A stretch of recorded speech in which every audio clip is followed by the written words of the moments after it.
Porket bata, hindi sila mananagot. Tas yung mga may-ari may nagbigay ng mga baril sa kanila, yung mga tiyahin nila o ano nila yon, tatay nila. Paano yun? Ganun na lang ba yun? Batas o butas? RA 9344 ni Kiko, sinisisi sa pagdami ng menor na sangkot sa krimen. Muling umiinit ang usapin tungkol sa Republic Act 9344 o Juvenile Justice and Welfare Act.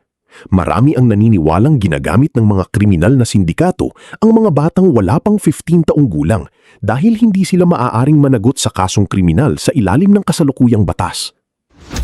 Ayon sa ilang legal analyst, nagiging proteksyon umano ito para sa mga sindikato na gumagamit ng mga menor de edad sa iba't ibang krimen.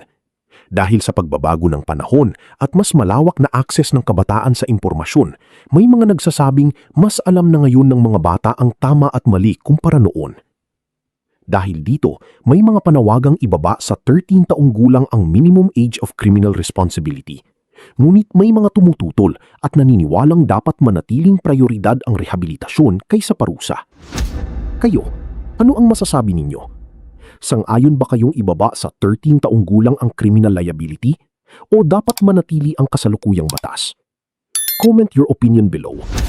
Administrasyong bulok, pinagmamalaki nyo pa rin, pinagkakalandakan yung mas safe ang Pilipinas ngayon kaysa nung panahon ni Duterte? Ha? Saan nyo ba napupulot yung mga ganyang klase ng mga ideya at pag-iisip? Ha? Etong nangyaring pamamaril sa loob ng paaralan dun sa Leyte, yung shooting incident na yan, na kumitil sa mga buhay ng mga minor de edad at mga estudyante na nadamay din dahil dyan sa paglalakas loob ng dalawang kabataan na to na magdala ng baril sa loob ng paaralan. Ha? Yung panahon ni Tatay Digong, hindi ganyan kalalakas sa loob ng mga minor de edad na yan na gumawa ng krimen. Hindi ganyan, hindi ganito kalupit ang mga kabataan. Ang daming mga balita ngayon na nanununtok na lang sa publiko. Mga violence, kaliwat kanan. Pero nung panahon ni Tatay Digong, may takot sila sa batas. Dahil nga sa kamay na bakal ni Duterte. At talagang nai-enforce na maigi ang batas nun. Hindi katulad ngayon na bulok ang sistema. Ha? Tapos isa pa tong si Senator Kiko Pangilinan. Kiko Pangilinan, tama ba yung nabasa ko to sa internet, yung statement mo na wag mo nang pakawalan yung dalawang namaril? Kiko Pangilinan, baka nakakalimutan mo. Ikaw pa naging author nung batas na Juvenile Justice and Welfare Act. Balik mo ang sarili mo sa 2006, taong 2006, nang matandaan mo. Na ganyan nga, parang nagbibigay proteksyon pa sa mga minor de edad eh. Diba? Ano yun? Dadalhin lang ba sila sa isang special na institusyon para doon magtanda? Ganun ba ang talagang gusto mong mangyari, Senator Kiko Pangilinan? Itong mga kabataan na to, lumalakas sa loob eh. Kaya yung mga sindikato na yan, ginagamit mga minor de edad din, mga kabataan. Dahil nga, alam siguro nila na, yun nga, na hindi katulad ng above 18 na edad, pagka nakumit ng batas, makukulong. Pero yung mga minor de edad, protektado sa ilalim ng batas na yan. Hindi sila makukulong at yan nga, ipapadala sa special na institusyon, titignan kung nasa age of discernment na sila, kung nasa tamang pag-iisip para malaman kung ano ba ang kanilang mga ginagawa, mga desisyon. Senator Kiko Pangilinan, kung ako sa'yo, amyendahan mo na yan, dapat nga matagal na eh. Ha? Dumadami na ang krimen sa paligid, tapos karamihan pa dyan mga minor de edad na malalakas na loob.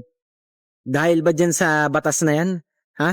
Yung mga kabataan na to, dahil ba dyan sa batas na yan kung bakit sa pag-iisip nila na okay lang makagawa ng mga violence sa paligid? Senator Kiko Pangilinan, baguhin mo na yung ginawa mong batas na yan. Sa palagay ko, mas okay pa yung sinusulong ni Senator Robin Padilla eh. Yung gusto niyang pababain yung age ng liability. Kahit na minor de edad, kahit 18 dapat na makulong daw. Same as legal age. Nang sa ganun yung mga kabataan talagang madala sa kanilang mga pagsisiga at sa kanilang mga violence sa ginagawa sa publiko. Senator Kiko Pangilinan, tandaan mo, mas marami ang nabibiktima ng mga kriminal. Ha? Kaysa ang proteksyon ang iniisip mo ng mga minor de edad, Alam mo kung talagang hindi sila illegal, kung hindi sila utak kriminal, ha? Hindi na magiging problema kahit na alisin yung batas na yan o baguhin man lang. Dahil nga, yung mga yan, talagang hindi natin alam kung lumalakas sa loob nila dahil sa batas mo na yan. Ha? Senator Kiko Pangilinan, baguhin mo na yung batas na yan ngayon, makinig ka sana makaabot sa'yo. Hindi ganun ka-secure yung campus. Siyempre, hindi ko naman sinisisi yung eskwela kasi wala namang insidente sa atin ng mga ganun, di ba? Tama. Yung katulad sa Amerika. Sa Amerika, alam mo, pag pumunta ka, medyo mapapailing ka So, tama ng sobrang jubes. higpit. May metal detector, high school. Yes, yes. May metal detector ang mga gate ng mga eskwela doon at may frisking. Tinitingnan yung mga gamit ng mga estudyante. Parang pumapasok ka sa Senado o sa House of Representatives. Mas May okay metal yun. detector. Man, wala eh. Hindi naman tayo violenteng kultura natin, Tama, di ba? tama. Minsan may mga nagsusuntukan sa eskwela, di ba? Pinipigil pa.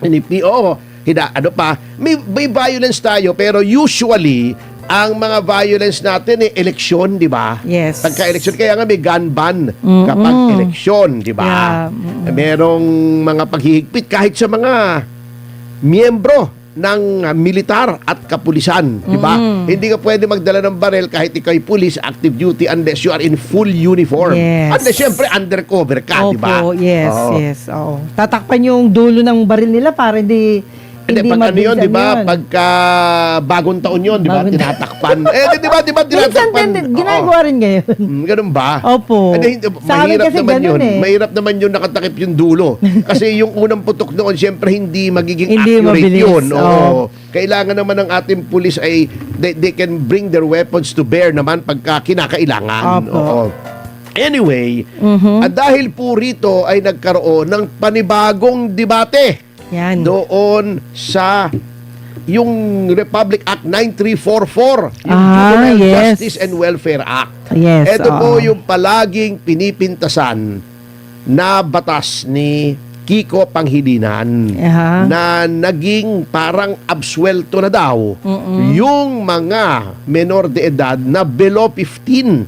Yes. Yan na absolutely walang criminal liability. Ayaw niya masaktan ng mga bata. Parang ganun eh. Hindi, actually, noon pa ako tutol dyan. Pero yung 15 to 18, bibistahan muna magkakaroon ng preliminary hearing kung saan ay titingnan if they acted with discernment. Yes. Okay? Ang ibig sabihin, kung alam nila yung ginagawa nila ay krimen o masama.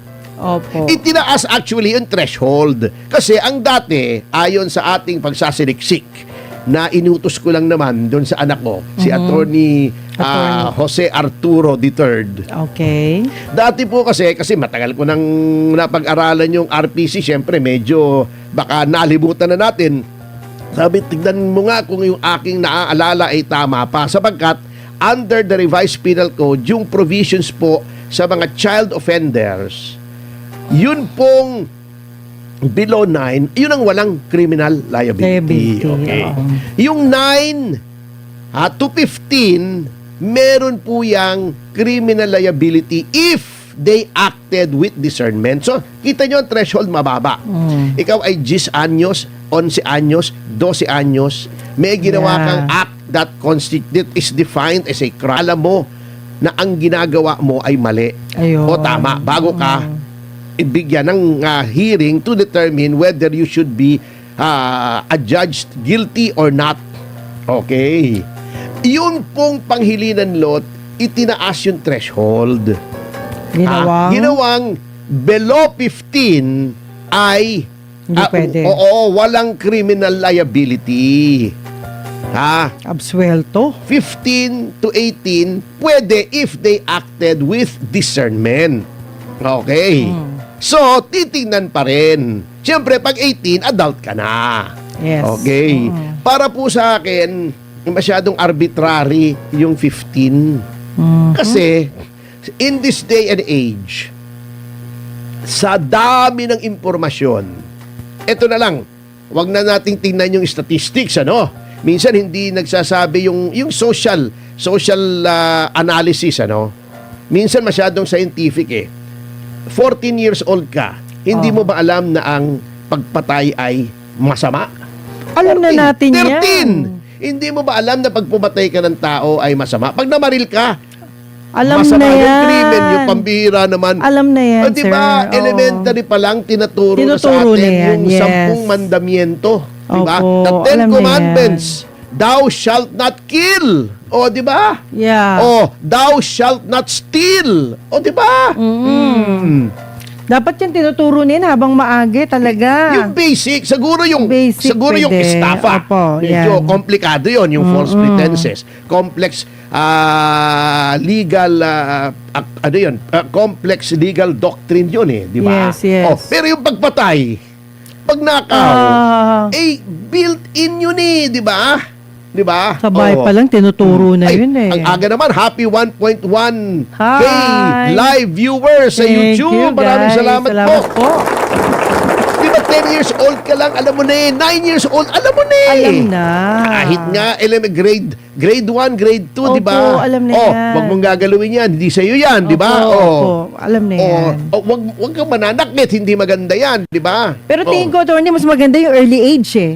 Hindi kaya nga. Ituturo na talaga. Dapat, bumalik na tayo dun sa dati kasi ang ginagawa ng mga sindikato ngayon, Yun. taking advantage of that, yung 10, 11, 12, 13, inuutusan na, alam nyo ba sa amin, yung akyat bahay, Yes.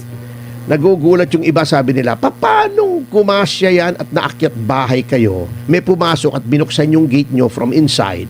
Eh, ang access ng bahay nyo lang, Liit. ang meron lang bintana, yung banyo, and liit. Oh, kasya yung bata Eh, dun. kano bata ang inuutusan? Kasi Yun. nga, yung ginawa ni Senator Pangilinan, yung mga bleeding hearts kasi. Yun. Na hindi pwede po nating sabihin na porkit 13, 14, hindi na dapat bigyan ng kriminal na pananagutan. Hindi ko sinasabing civil Opo, kasi opo. under the law naman po, even yung mga walang criminal liability, eh may civil liability. Yes, Oo. Pwedeng panagutan yan. Pwede ring i-rehab yan. Okay? Pero masyado pong mataas ang ibinigay na threshold.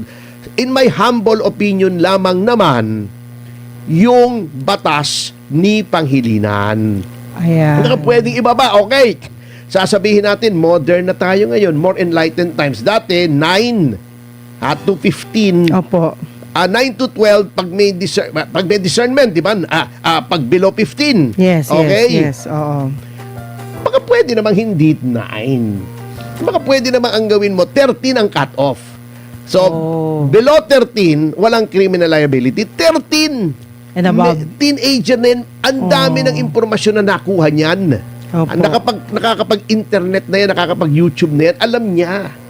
At tinuruan na yan Opo. ng religion Good, sa good manners and right, Right conduct, conduct, di ba? GMRC. Alam na niya, at least yung mga krimen na pagnanakaw, Opo. pananakit ng kapwa, pagpatay, di ba? Yes. At least alam na niya na yung basic na yon mali. Siguro wag na yung estafa Pero, Atty. o kahit- libel, siguro, di ba? O, kasi medyo may technical definition pa yon, but yung basic, di ba? Pero kung ako lang tatanungin, kahit 10 pa lang, pwede na managot eh. Kaya nga, dapat, Hanggat pero, maaari kaya kanyang opinion tayo at dapat Opo. namang galangin yon kasi dati nga sa batas 9 eh, di ba? Opo. Pero yun lang ang Mas okay sinasabi yun. ng mga tao. Sinabi ni Robin Padilla, ni Senator Robin Padilla, dapat pag-usapan ulit yan. Yes, yes. Eh, si Kiko nagagalit. Eh, masyado siyang pinagtatanggol niya yung kanyang batas. Ayaw niyang umamin na baka. Hindi ko na sinasabing mali. Para sa akin, mali. Pero Okay. isa lang ako sa milyon. Ha? Hindi ko sinasabing mali, pero baka mali. Ba't ayaw mo man lang pag-usapan? Oh, baka marami siyang matagal-tagal alalang na rin mali. eh.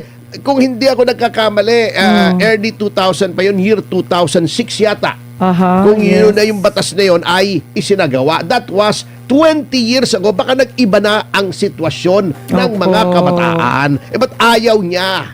Eh, yun ang mabigat Naging dito. worse nga ngayon eh. Oh, yes, definitely. Eto.